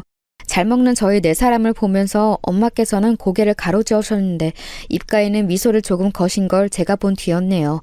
밥을 다 먹어갈 때 제가 조용히 남편을 향해 사과를 했어요. 아까 내가 미안했어. 어머님께 어른을 향해 솔직히 내가 그렇게 구는 게 아니었다는 걸 나 자신도 알아. 아니야, 나야말로 미안하지. 아까는 너무 복잡한 생각들이 너무 많이 들어서 엄마가 뭐라고 하시든 끼어들지도 못하고 가만히 있었는데 그렇게 있었던 내 스스로가 너무 초라하기도 하고. 아무튼 지금 내가 내린 결론은 이거야. 그냥 우리끼리 앞으로 잘 살면 될 것 같다는 거야. 남편은 만감이 교차하는 얼굴로 제 손을 꼭 잡아주었고 두 손을 맞잡은 저희 두 사람을 친정 식구들이 흐뭇하게 봐주었습니다. 그리고 시어머니께서는 분노하셨지요. 제가 며칠 후에 시누이로부터 들은 후문이었는데요. 병원에서 퇴원하시기 전부터 시어머니께서는 난리도 아니셨다고 합니다. 준이야, 우리 큰일 났다. 이제 네 시댁에 면목 없어서 어쩐다니? 그딴 품격 없는 집안과 얽혔다고 우리를 우습게 보면 어떡해. 엄마는 왜 쓸데없는 것까지 고려하면서 피곤하게 사세요?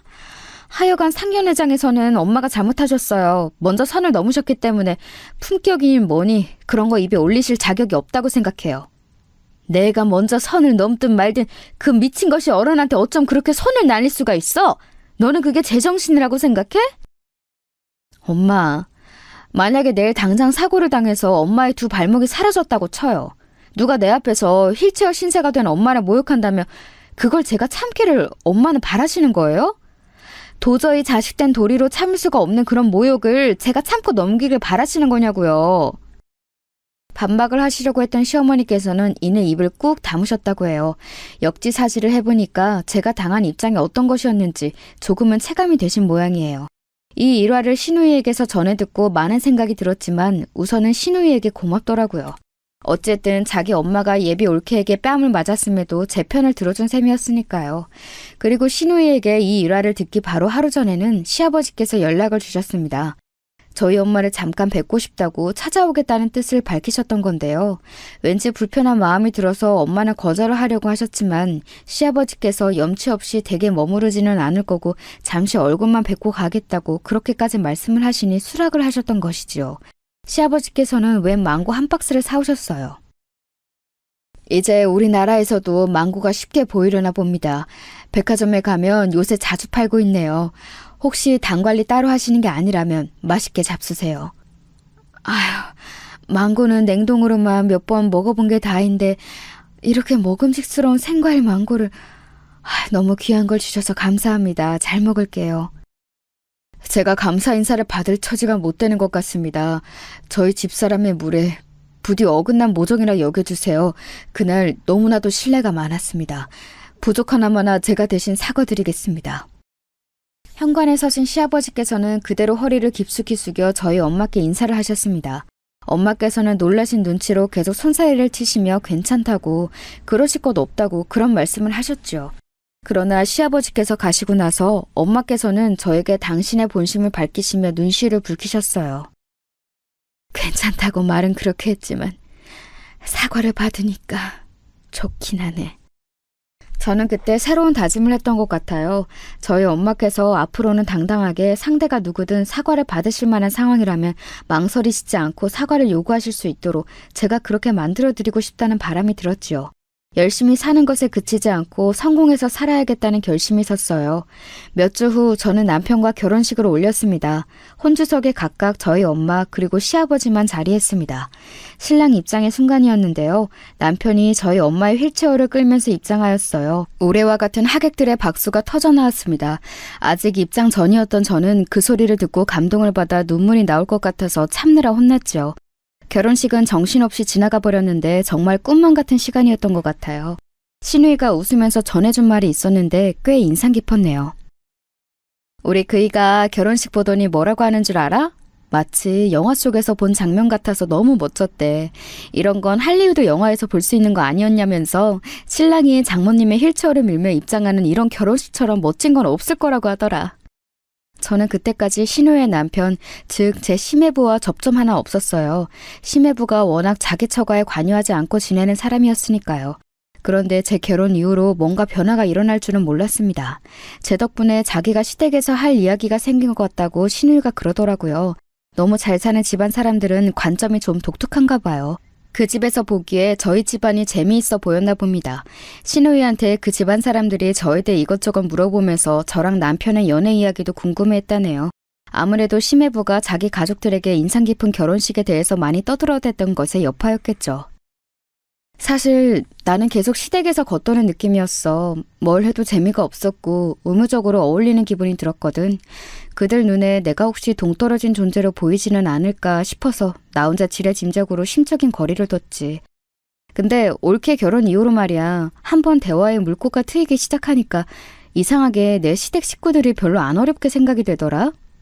저는 그래서 신우이와 이런저런 대화를 하려고 종종 만나게 되었어요. 제가 누구하고 대화를 하는 걸 결코 어려워하는 스타일도 아니었으니까요.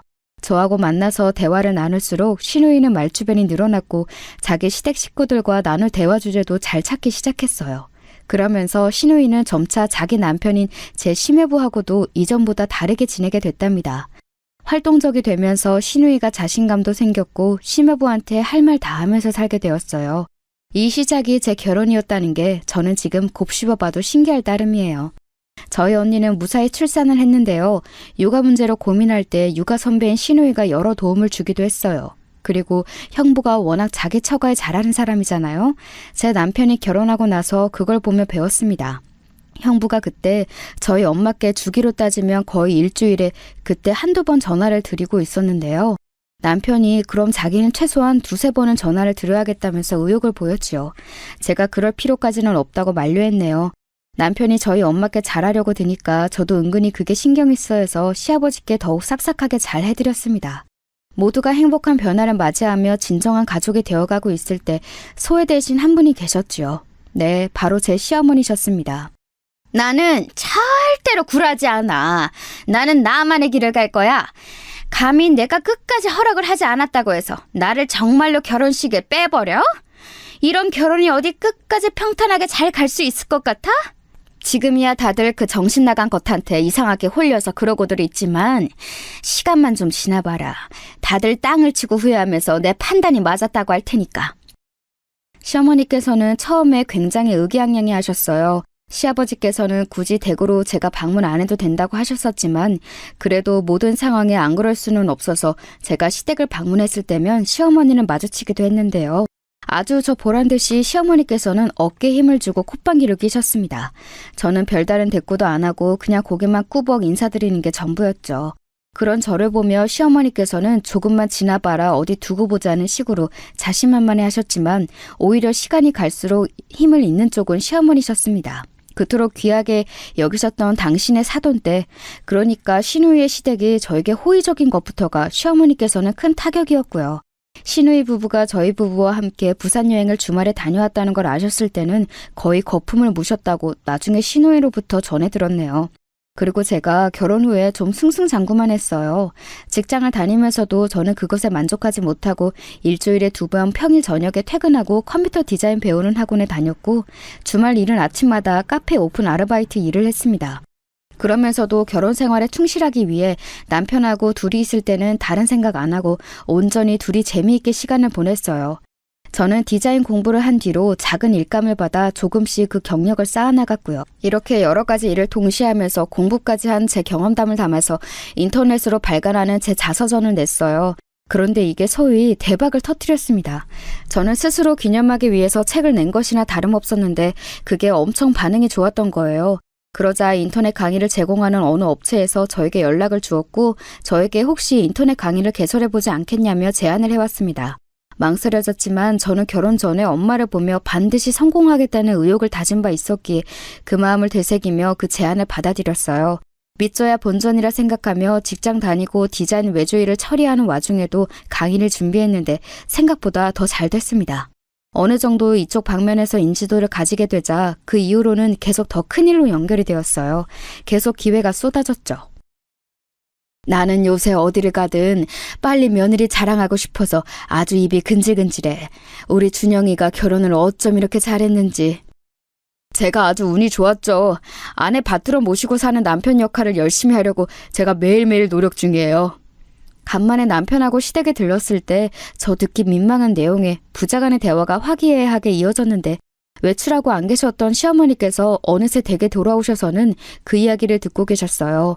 제가 문득 뒤를 돌아봤다가 현관 중문 뒤에 몸을 반쯤 감추시고 귀를 쫑긋하시는 모습을 보고 말았네요. 그것 때문이었을까요? 그 이후로 시어머니께는 며칠을 알아 누우셨습니다. 그때 시아버지께서 처음으로 종용을 하셨대요. 이제 그만 되도 않는 고집은 꺾어버리고 며느리와 잘 지내보라고 말이에요. 그러자 시어머니께서는 대답도 없이 끙끙 앓는 소리만 내셨다네요. 그런 일이 있은 후 며칠 뒤에 제가 컨디션이 너무 안 좋아서 혹시나 싶어서 검사를 해봤다가 임신이라는 사실을 알게 되었어요. 신혼을 오래오래 즐기고 싶어서 저희 부부는 일부러 아이를 일찍 가질 생각이 없었기에 느긋하게 지내고 있었어요. 그러다가 이제 2세를 가져도 되겠다고 생각이 들자마자 딱 임신이 되었던 거예요. 조금 갑작스럽긴 했지만 너무 행복했죠. 남편을 비롯한 모두가 기뻐했어요. 특히 저희 엄마께서는 눈물까지 보이셨네요. 이런 경사까지 쏟아지자 시어머니께서는 백기를 드셨습니다. 다른 건 다 참아도 도저히 손주 소식까지는 못 견디신 모양이었죠. 저와 따로 밖에서 만나고 싶다는 의사를 보내오셔서 저는 올 것이 왔구나 싶었습니다. 나는 둘이서 왜 여태까지 임신 소식이 없을까 싶어서 이상하다 생각했는데 그래, 이렇게 소식이 들려오는구나. 많이 늦은 임신 같지만 축하한다. 많이 늦은 건 아니고요. 그냥 적당한 때에 축복이 찾아와 준 것 같아요. 저희는 일찍 임신할 계획이 전혀 없었거든요. 너는 꼭 말을 그렇게 재밌대가리 하나 없게 해야겠니? 하여간에 정이 들래야 들 수가 없어. 나 빼고 온 식구들 구워 삶아서 지내니까 온 세상이 네 것이 된 것 같지? 저는 그렇게 빈정거리시는 시어머니를 빤히 쳐다봤습니다. 사실 그 자리에 나가면서 저는 시어머니의 사과, 잘 지내보자는 요청을 받는다면 어떻게 반응해 드려야 할지를 수도 없이 생각해 봤었어요. 그런데 시어머니를 마주하고 그런 소리를 듣고 나자 돌연 묘한 상념이 들더라고요. 어머님, 원하시는 게 뭐예요? 잘 지내보고 싶다고 그런 말씀을 저에게 하시려고 이 자리 만드신 거 아닌가요? 그런데 왜 말씀을 그렇게 하시며 상황을 어렵게 만드세요? 내가 그런 작정을 했는지 안 했는지 네가 어떻게 알아? 너 참 웃긴 지레짐작을 다 하는구나. 어머님은 몇 세까지 사실 거예요? 80? 아니면 90? 만약에 100세까지 사신다고 한들 어머니께서는 이미 수명의 절반 이상을 넘어온 지 한참이시군요. 뭐야 너? 지금 내 속을 긁어놓으려고 그딴 망발을 짓거리는 거야? 영원히 사실 것도 아닌데 그렇게 구실 필요는 없다고 그런 말씀을 드리는 거예요. 왜 그렇게 생각하면 사셔야 하나요? 자식이 나의 소유물도 아닌데 자식의 인생이라는 게 있는 건데 자식이 결혼하겠다는 집안이 조금 부족한들 그게 뭐가 그렇게 큰 흠이며 사돈이 휠체어를 타든 말든 그게 뭐 그렇게 상관이 있나요? 그걸 왜 어머니께서 그토록 분하게 여기시나요? 얄미워 죽겠는 며느리가 성공가도를 달리는 걸 응원도 축하도 못해주며 지내셨죠. 혼자 그간 소외되신 채로 지내시면서도 애써 아무렇지 않아서 구셨고요. 이게 다 무슨 의미가 있나요? 아들 부부의 임신 소식이 너무 기쁘시면서도 며느리에게 품은 앙금 때문에 그 자존심 때문에 지금 또 이 자리에서 어머님을 빈정거리고 계시네요. 어머님, 저에게 화해의 손길을 내밀기 위해 이 자리를 만드신 거 알고 있어요. 아니라고 부정하실 거라면 지금 당장 자리를 박차고 나가시면 돼요. 그러자 시어머니께서는 목덜미가 빨갛게 변하시면서도 차마 부정은 못하시더군요. 상견례 장에서 시어머니께서 쓰셨던 표현을 따라 그야말로 전곡에 찔리신 모양이었습니다. 저는 차분히 말씀드렸습니다. 어머님, 그런 의도로 이 자리를 만드신 게 맞다면 제가 먼저 확실하게 말씀을 드릴게요. 사과할 번지수를 잘못 찾으셨어요. 그건 제가 아니라 저희 엄마께 하셔야 맞는 거예요. 그 후에 제가 어머님과 잘 지내보든 말든 할 수 있는 겁니다. 나 원참 기가 막혀서. 내가 예전 그때 그 일로 굳이 네 엄마한테 가서 사과를 해야 한다는 거야? 네 시아비가 그때 집으로 찾아가서 사과하고 온 걸 내가 뻔히 다 아는데? 네가 뭐라도 된 줄 알고 지금 나한테 고압적으로 나오는 모양이구나. 임신했다고 유세 떠는 거야? 네 엄마가 아니라 사돈이라고 하셔야죠. 제가 어떻게 어머님께 고압적으로 나갈 수 있겠나요? 저는 그냥 당연한 순서를 말씀드린 것뿐이에요. 그리고 어머님, 저희 엄마께서는 단 한 번도 겉으로 티를 내신 적 없으시지만 저는 자식이기 알아요. 엄마께서 그날 이후로 계속 어머님의 사과를 기다리고 계신다는 사실을 말이에요. 제가 조용히 덧붙인 뒷말을 듣고 나서 시어머니께서는 기세가 누그러지셨습니다. 그러더니 생각에 잠기신 얼굴이 되어 한숨을 쉬셨죠. 하지만 끝내 그러겠다고 하지는 않으셨습니다. 저는 먼저 자리에서 일어나시는 시어머니를 향해 말씀드렸어요. 마지막 기회를 드리는 거라고 말입니다. 그러자 시어머니께서는 살짝 코웃음을 치면서 자리를 뜨셨어요. 속은 어떨지언정 자꾸 고슴도치처럼 가시를 세우시는 시어머니를 향해 그때 저는 별로 기대를 하지 않았어요. 그런데 이틀 뒤였습니다. 엄마의 전화를 받았어요.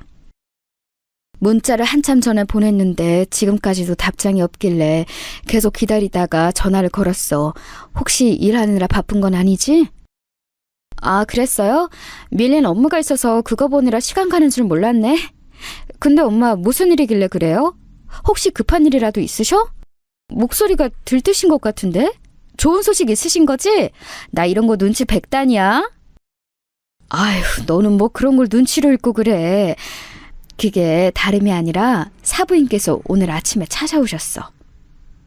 뭐라고? 갑자기? 그래서 무슨 일이 있었어요? 엄마, 혹시 또 무슨 무례라도 당하신 건 아니지? 아니야. 오히려 사과를 받았어. 내가 일부러 이렇게 표현하는 게 아니라 정말로 군더더기 없이 정중하고 깔끔한 사과였어. 그래서 나도 흔쾌히 그 사과 받아들이겠다고 말씀드렸지. 아까 그 상황에서는 놀라움이 커서 제대로 머리가 안 돌아갔는데 사부인 가시고 나서 곱씹어 보니까 왠지 모르게 가슴이 벅차오르더라. 그리고 네 생각이 나서 걱정이 됐어. 내가 멋대로 이렇게 사부인의 사과를 받아줘도 괜찮은 거였니? 네가 혹시 반대할 생각이라면 내가 당장 사부인께 연락드려서 그 사과 받는 거 취소하겠다고 말씀드릴게. 엄마의 다급한 덧붙임을 듣고 저도 모르게 웃음이 나왔어요. 엄마가 저보고 왜 웃냐고 물으셨는데 대답도 못 해드릴 만큼 계속 웃음이 나왔던 것 같아요. 웃겨서 웃은 것은 아니었고 기뻐서 웃은 것도 아니었고 지금 생각해도 모르겠어요. 그때 무슨 감정이 들어서 계속 웃었던 걸까요? 확실한 건 어딘가 후련한 기분이 들었단 것이겠죠. 저는 그날 퇴근하자마자 시댁에 찾아갔어요. 문을 열어주신 시어머니께서 퉁명스러운 표정을 지어 보이셨습니다. 그러더니 힘 빠진 웃음과 함께 이렇게 말씀을 하셨죠. 내가 네 엄마, 아니지. 사돈께 사과하고 온 것 가지고 너는 네가 이겼다시고 그거 확정 지으려고 부랴부랴 달려왔구나? 그래, 네가 이겼다. 네가 이겼고 내가 졌어. 인정할게. 어머님, 그날 상견례하던 자리에서 제가 어머님의 뺨을 때렸던 것 정식으로 사과드립니다. 그러자 시어머니께서는 깜짝 놀라서 굳어버리셨어요. 설마 그걸 제가 사과드릴 줄은 상상도 못하셨던 듯 싶더라고요. 하지만 저는 언제든 이걸 사과드릴 준비가 되어 있었습니다. 누구에게도 말을 한 적은 없었으나 속으로 늘 그렇게 생각하고 있었어요. 저희 엄마와 시어머니 간에 정식으로 사과와 청산이 이뤄진다면 저 역시 시어머니께 사과를 드리겠다고 말입니다. 저는 사과와 함께 숙였던 허리를 천천히 바로했는데 그리고 놀라운 광경을 목도했어요. 시어머니의 눈에 눈물이 고여 있었습니다. 너무 의외인 상황에 제가 놀라서 어버버하고 있자 시어머니께서는 다급히 손사래를 치셨어요. 저보고 얼른 가라고 하시더라고요. 얼떨결에 시댁 밖으로 나와버렸죠. 남편하고 시누이에게는 시어머니께서 눈물을 보이셨다는 얘기는 안 하고 그냥 잘 해결되었다고만 알려주었어요. 다들 기뻐하더라고요. 둘 다 저에게는 아닌 척 굴어도 어쩔 수 없이 팔은 안으로 굽는 법이라는 걸 저는 내심 알고 있었습니다. 제가 저희 엄마와 시댁 사이에서 무조건 엄마 편을 들 수밖에 없듯이 남편과 시누이 그리고 시아버지까지 결국은 시어머니를 저버릴 수 없다는 걸 저는 알고 있었어요. 그렇기에 기뻐하는 감정을 감추지 못하는 시댁 식구들을 보며 이제야 진정한 평화와 행복이 시작되겠구나 싶었습니다.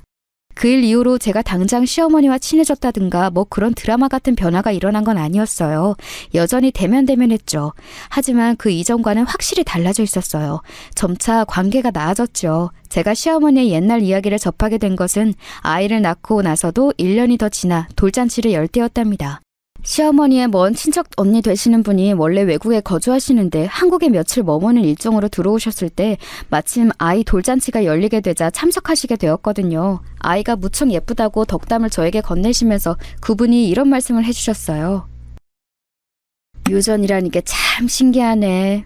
애 얼굴에서 영란이 어렸을 때의 모습이 보여. 영란이가 불우한 유년 시절을 보내서 가족에게 버림받았던 서름이나 돈이 없어서 굶고 살았던 그 배고픔. 친척 어르신들에게 잠시 몸을 의탁하며 지낼 때 거기가 부촌과 가까웠기 때문에 그곳에서 겪었던 차별과 멸시 이런 것들을 지독하게 안고 있는 사람이거든. 안 해본 일이 없었을 거야. 그 시절에 다들 그렇게 고생하고 또 노력하며 살았다지만 영란이처럼 지독하게 온갖 고생 다 하다가 이악 물고 밑바닥에서부터 올라온 사람도 드물었을 거야. 그러니 결혼 상대도 잘 잡을 수 있었지. 고난과 역경을 다 이겨내고 남들처럼 결혼해서 자식을 낳고 손주들도 보고. 영란이의 인생이 지금 무탈한 거 보면 옛날에 그 숱한 고생에 빛을 발하는 것 같아. 네? 영란이면 지금 제 시어머니 말씀하시는 거 맞으시죠? 말도 안 돼요. 어머니께 그런 과거가 있었다고요? 저는 막연히 유복하게 자라신 아버님을 운 좋게 잘 만나셔서 그냥 그렇게 평탄히 살아오셨던 게 아닐까 이런 짐작만 했었어요. 그런데 제가 멋대로 잘못된 짐작을 했던 거였네요. 그럴 만도 하지. 명란이가 옛날부터 자기 얕보는 거 가장 싫어했기 때문에 그 자존심에 자기 힘들게 살았던 옛날 이야기는 절대 안 꺼내고 살 사람이야. 시어머니께서 가지고 계신 곧잘 세우시곤 하셨던 그 가시, 출처가 어디서 기인한 것인지 그날 저는 왠지 알 것만 같아졌습니다.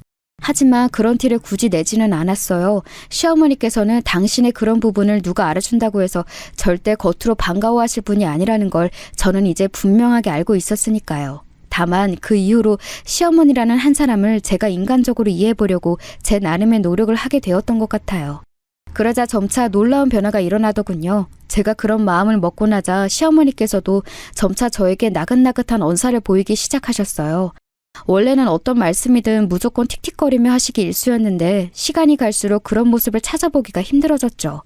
제가 둘째 임신을 하게 되었을 때 시어머니께서 주로 첫째를 봐주셨어요. 이때 특히나 저희 고부관계가 더 가까워졌던 것 같습니다. 손주라는 공통 분모로 인해 저희 엄마하고도 시어머니께서는 종종 따로 연락을 주고받게 되셨고요. 제가 둘째를 출산하고 난 직후에 시어머니께서는 누워있는 저를 보며 이렇게 말씀을 해주셨어요. 그때는 내가 미안했다. 그렇게 굴어선 안 됐는데 그렇게 굴어버렸지. 내가 부족했고 어리석었다는 생각이 계속 들더구나. 한 번쯤은 너에게도 내가 정식으로 사과를 해야지 생각만 하고 있다가 이제서야 미안하다는 말을 하게 되었네. 그간 내가 참 미안한 것들이 많았어. 너무 늦은 사과였지만 동시에 전혀 늦지 않은 사과이기도 했습니다. 더 이상 무슨 말이 필요했을까요? 저는 미소를 지으며 그 사과를 받았습니다. 그리고 먼저 시어머니의 손을 잡아드렸죠. 저와 시어머니가 서로의 손을 잡아본 것도 마주보며 웃어본 것도 그 순간이 처음이었는데요. 그날 이후로는 종종 그렇게 했답니다. 그제서야 진정한 관계의 봉합이 이뤄진 거였죠. 세월이 흐른 지금은 옛날 일인 말 그대로 아주 옛날 일로만 느껴지고 있을 만큼 다들 잘 지내고 있어요. 하지만 가끔은 옛날 일을 너무 몰입해서 회상하다 보면 그때 치밀어 올랐던 분노가 그대로 생각나서 혼자 씩씩거리곤 한다는 것은 저만의 비밀이랍니다. 지금까지 제 이야기 들어주신 분들 모두 고맙습니다. 다들 행복한 나날 보내시길 바랄게요.